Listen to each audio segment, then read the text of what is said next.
Yo además en mi otra vida soy socióloga. Exacto. Y efectivamente, el tema del racismo, por un lado se dice que no existen las razas, es cierto, pero existen como representación social.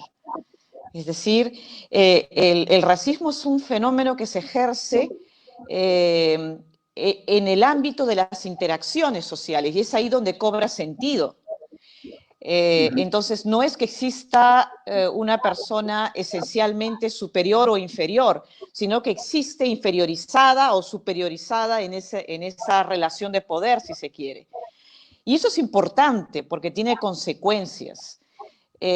No podemos entender la relación de poder que hay, por ejemplo, de limeños cuando viajan a una población, a Cusco o Arequipa, unas ciudades importantes, donde hay una actitud casi a veces del turista limeño, a veces un poco desagradable, ¿no? Pero Cierto. tampoco podemos entender las relaciones asimétricas que existen al interior de las sociedades andinas también. Es decir, es un relacionamiento, no es algo que se impregna, aunque se representa con el color de la piel, no solamente se impregna con el color de la piel, sino que es eminentemente relacional. Bueno, eso. Me encantó la presentación de Méndez. Gracias, Irma. Bueno, tú ya lo dijiste, yo Salud. quería hacer una pequeña... Salud, por favor, claro. Salud. Ya lo dijiste tú, bueno, Irma es socióloga, pero ante todo es una estupenda narradora y una estupenda investigadora, ¿no? Como lo estás demostrando y como lo has demostrado con ese libro increíble que has escrito, El hombre que hablaba del cielo, que ganó el tercer premio de novela breve de la de la Cámara Peruana del Libro, ¿no? En el 2011, y que Planeta este año le ha reeditado, ¿no? Y Gracias. lo que ha pasado con la novela, que debo admitir, la primera novela tuya que leo, Irma, es que me dan unas ganas increíbles bueno, de ir a comprar las otras, ¿no? Y ya tengo en mente la isla de Fushia, que escuché una entrevista que diste al respecto, creo que con Carlos Sotomayor, y Mínima Señal, que salió con el Fondo de Cultura.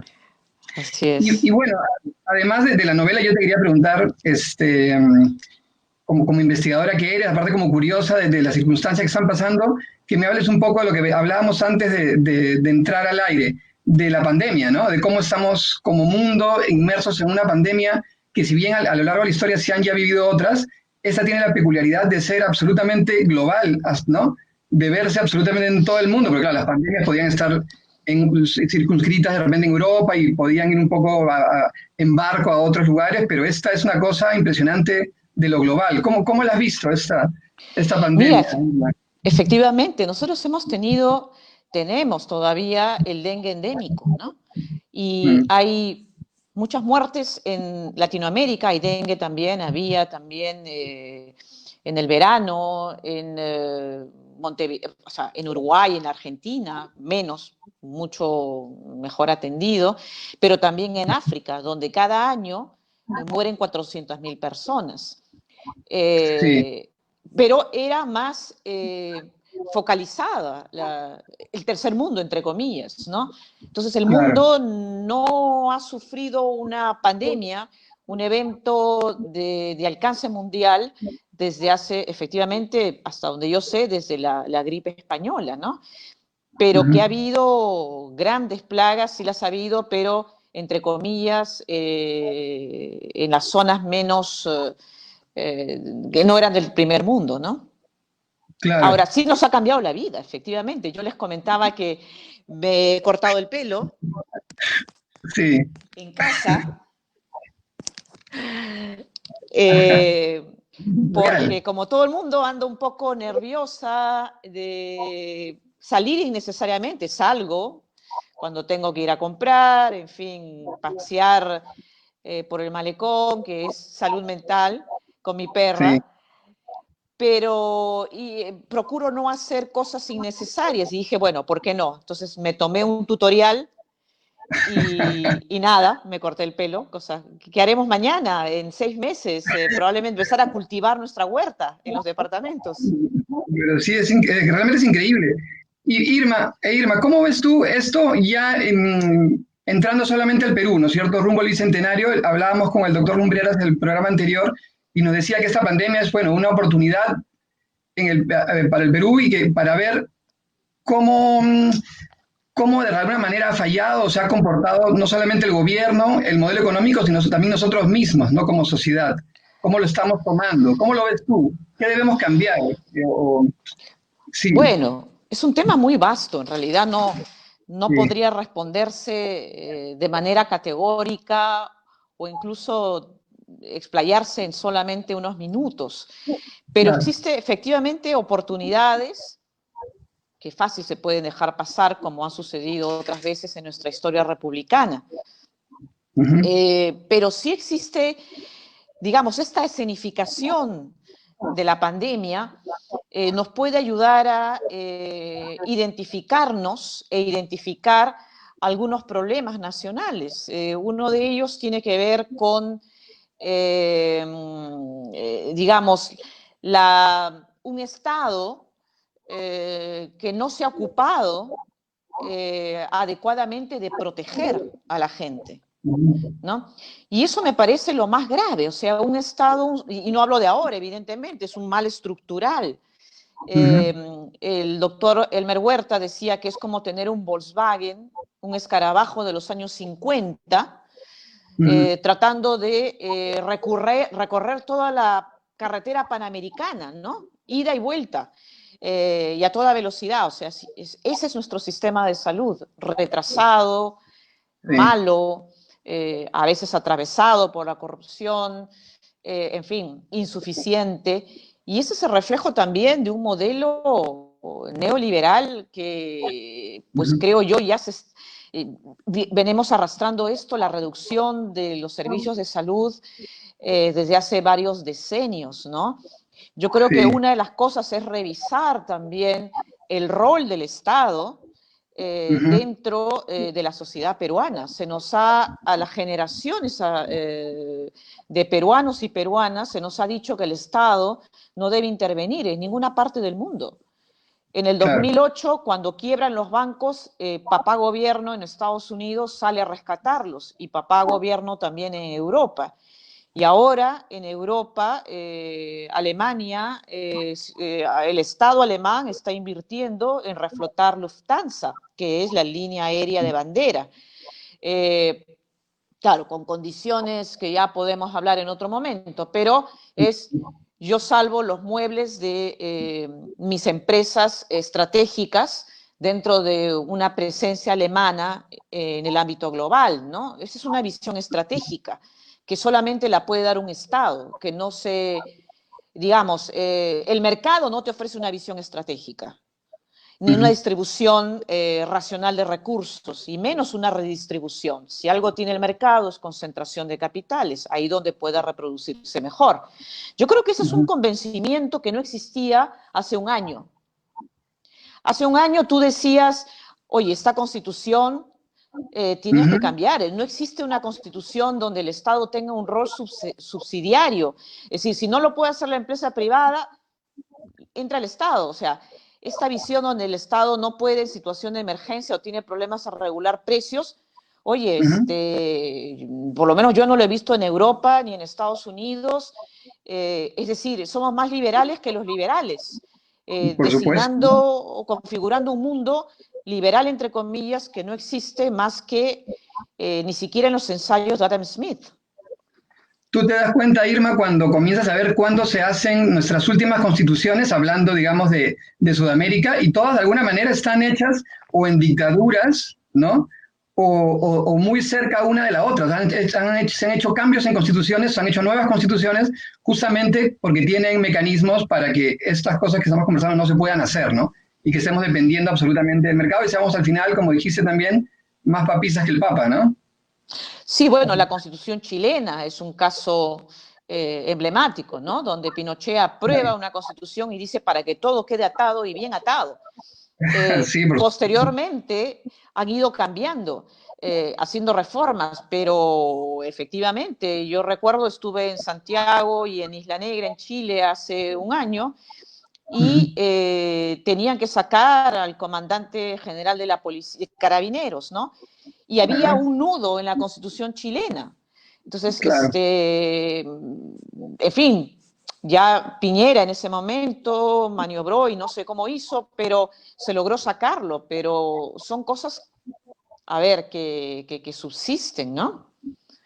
Yo creo que pronto, bueno, para entrar ya al libro, yo creo que pronto ya deberíamos comenzar a hablar aquí también, como se está hablando en Chile, de una nueva constitución. Creo que es urgente, ¿no? Y que no se nos siga vendiendo que solamente es idea de ciertos revoltosos comunistas, cuando, como lo dicen de manera peyorativa realmente, ¿no? Porque yo creo que ya es necesaria una nueva constitución, ¿no? Se cae de Maduro eso. Así es, o sea, no, a ver, si uno quiere entrar, incluso en términos estrictamente capitalistas, si uno quiere entrar de manera agresiva en el mundo global, tiene que entrar Ujú, como Estado y como nación con una visión estratégica, es decir, cómo vamos a entrar, dónde vamos a entrar, en términos de ujú, mercado, en términos culturales, en fin, hasta deportivos, dónde vamos a entrar, con qué recursos disponemos públicos y ujú. privados, con qué sinergias. Y esa labor estratégica la tiene el Estado. Es decir, y repito, no hay una visión estratégica, digamos, como nación por parte de la empresa privada. Y eso es Ujú. muy importante porque, a ver, me contaba una amiga que para el caso brasileño del PT, pero seguramente todavía ahora, bueno, no sé, pero es algo tan normal que si el Estado necesita, por decirte, 20.000 doctores, especialistas, no sé, internistas, diga, bueno, las universidades recibirán tanto estímulo por la formación de doctores con esta Ujú. especialidad. Eso es planificar necesidades y recursos. No puedes atar el timonel del barco, dando ventaja, incluso en términos capitalistas, dando ventaja a los otros estados que sí planifican y Claro. que sí tienen un estado agresivo para defender los intereses nacionales en todo ámbito. En Ujú. Europa acaban de aprobar un gran apoyo social en plena pandemia, ¿no? Lo que me preocupa, escuchándote, Irma, lo que me preocupa es nuestra clase política, ¿no? O sea, porque quien tendría que hacer estos cambios justamente es esta clase política y da lástima, ¿no? Este Congreso que de alguna manera lo cambiamos porque el anterior daba lástima, daba más lástima que el anterior ahora. Y entonces estos cambios son muy complicados de hacerlos si es que la gente de alguna manera pensante o decente del país no se involucra en política. ¿Cómo ves tú eso? Bueno, pero también, a ver, esa clase política en realidad es mirar solamente algunos nombres, ¿no? Existe realmente eh, líderes barriales en la ciudad de Lima o en otras ciudades, líderes de organizaciones sociales, políticos perfectamente. Lo que pasa que es como en el fútbol, o sea, no estamos descubriendo esos equipos que están olvidados, esas semillas que están creciendo sin esa oportunidad, hablo de los jugadores, para poder Claro. destacar. Por ejemplo, el tema de la educación, ¿no?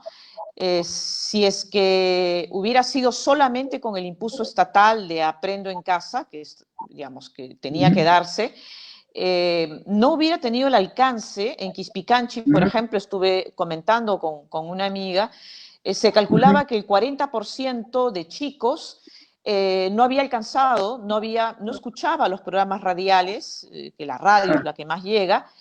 ¿Por qué? Porque estaba diseñado desde las ciudades en el día. ¿Qué hizo la sociedad en general, las asambleas comunales, pero también ONGs, centros y la UGEL?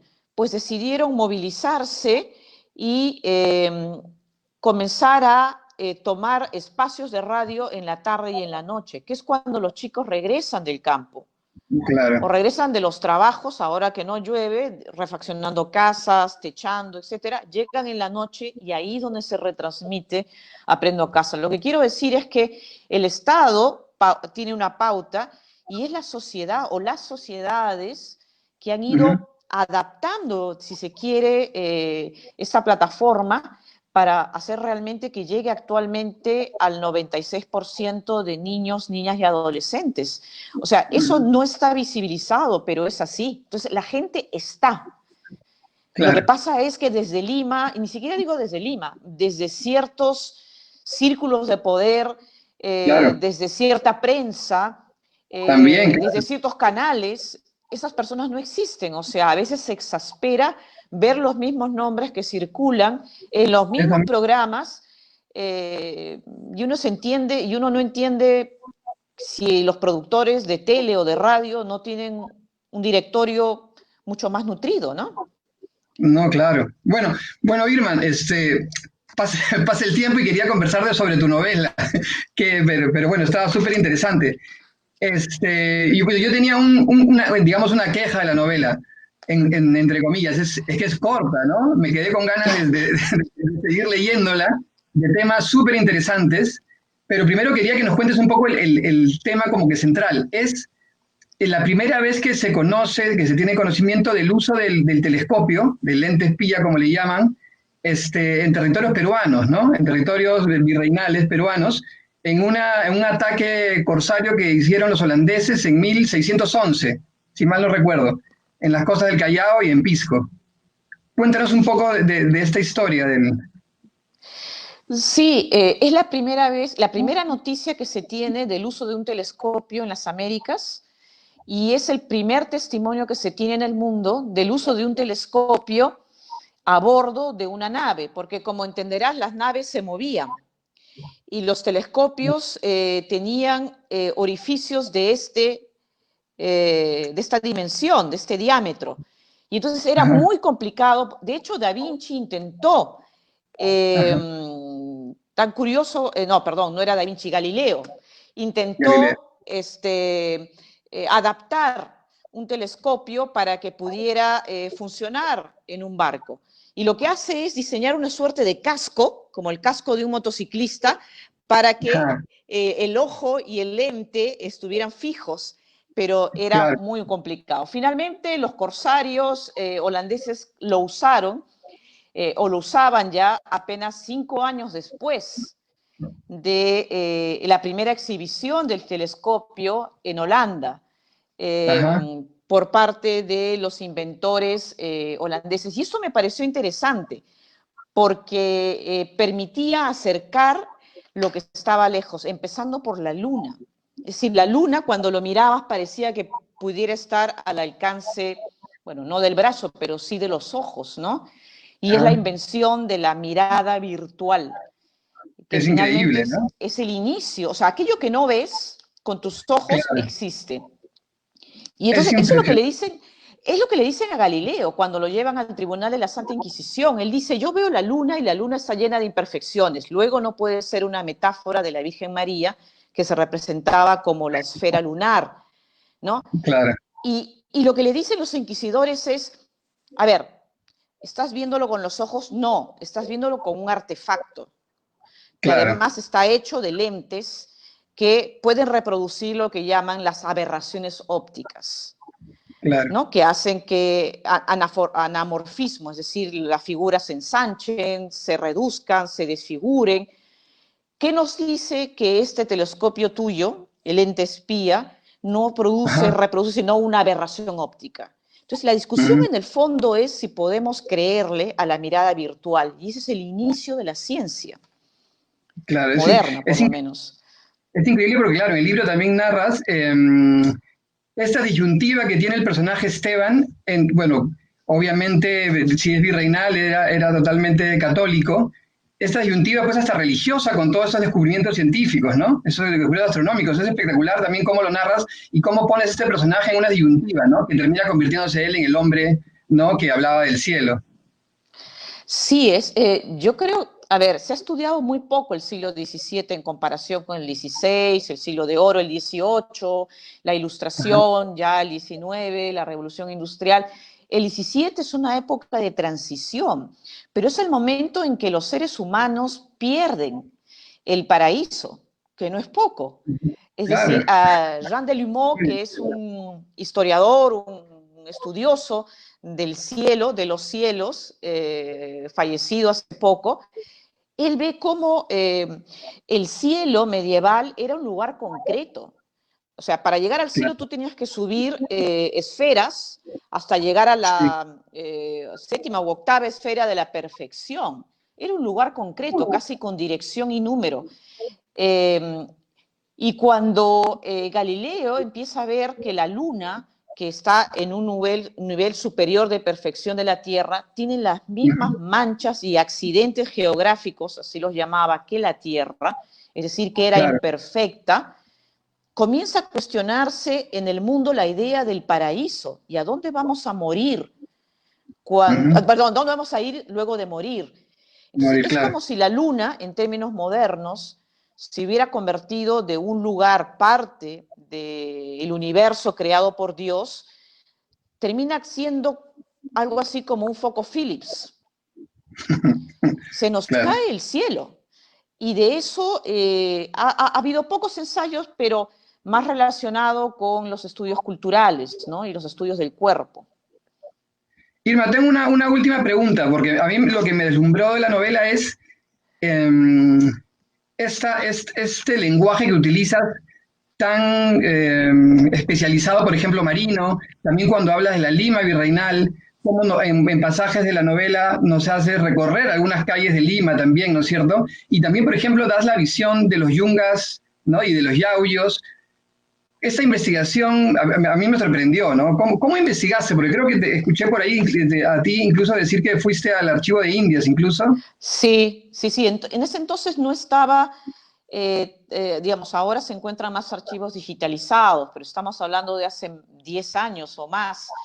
Y Ujú, efectivamente, tuve que hurgar en algunos archivos de Indias, tuve luego que solicitar al archivo que me enviara algunos folios y para ajá, leerlos además tomé una clase de paleografía el Instituto de ah, Ribagüero, porque no es claro, a veces tan fácil, digamos, ya el 18, 17, ya, pero el 15, el 14, ya el 16, ya medio, ¿no? ah, Y junto con la lectura de los documentos, ujú, particularmente con el acta de difuntos, una va aprendiendo los modismos, los recursos, los giros que eran propios de las colonias de finales del siglo XVI y principios del siglo XVII, ¿no? Efectivamente, ujú, y descubrir otra Lima ha sido un trabajo de arqueología, incluyendo sí, la Lima de los yauyos y yungas. Ahí pues son desde Guarochirí, el texto de Guarochirí hasta manuscrito de Guarochirí hasta los ensayos en fin, de historiadores del siglo XX, ¿no? Así ajá, es que sí, es un trabajo de investigación, ¿no? Y ver sobre ujú, todo las diferentes representaciones, ¿no? Porque no solamente eran peruanos, digamos así, peruleros, peroleros, que compartían un mismo territorio, pero no era una nación, sino lo que tenían en común, uno de los vínculos era que todos eran súbditos del rey. Ese claro, era un poco los pueblos de un mismo territorio bajo la autoridad de la corona, pero cada uno dentro de sus fueros, como en la Edad Media. Entonces había la República de Indios y la República de Españoles, y la escuela para las élites españolas y de españoles americanos, criollos, y para las élites indígenas, y esto hasta el siglo XVIII, ¿no? Entonces eran dos mundos ujú, que corrían en paralelo, incluso en la representación que tenían de los cielos, ¿no? En los cielos quechuas, era lo que ellos veían cuando miraban al cielo, se veían como constelaciones, no eran los puntos luminosos, sino las manchas negras. es increíble eso, sí, Yo sí, sí, sí, comentaba que Garcilaso tenía una famosa escena en los comentarios reales, que se ve en los manuscritos de Guarochirí, pero también lo comenta Garcilaso cuando dice que su tío le hizo mirar el cielo cuando iba a viajar a España a reclamar la herencia de su padre a los 19 años, y Garcilaso que creció, hablaba quechua y español, pero que crece con el cielo occidental, puede ujú, reconocer la Cruz del Sur y tal, no puede reconocer las manchas negras más negras que el carbón y se siente avergonzado con el tío, el jefe de la familia, de la panaca de su madre, porque no reconoce ni el paco, la alpaca, ni tampoco la maru, la serpiente, ni tampoco el sapo, que es el que comienza Claro. a aflorar en septiembre con las lluvias. Y él dice, Garcilaso, que no pudo ver estas estrellas quechuas, y dice tristemente, y no las supe ver por no saberlas imaginar. Entonces la imaginación es un acto cultural, no solamente Ujú. físico. Esa frase es increíble, claro que la mencionas bastante cuando, cuando el holandés no puede ver, no puede ver esas manchas, ¿no es cierto? Que Así Esteban le dice que es. está en el cielo. Irma, yo te agradezco muchísimo, el tiempo se nos ha quedado cortísimo. Solamente decir que Completamente. se ha pasado volando. Así es. Que bueno, que gracias a ti que vas a darnos un libro, vamos a regalar un libro a quien, bueno, al final del programa ya veremos cómo hacemos para sortearlo, para quien lo quiera, y te decimos a ti para que se lo firmes. El libro, bueno, Perfecto, encantada. que es el libro, bueno, lo ha reeditado nuevamente Planeta a comienzo de este año, ¿no? Que parece que Así ha es. sido hace mucho tiempo porque se ha partido en dos el año. De hecho, teníamos una presentación pendiente que no fue. Esta es una especie de desquite. Sí, cierto. Irma, muchísimas gracias. Gracias a Espero ti. que vuelvas pronto para volver a hablar un poco más de otros temas también. De todas maneras, y encantada para firmar el libro. Y nada, muchas gracias. Buenas noches.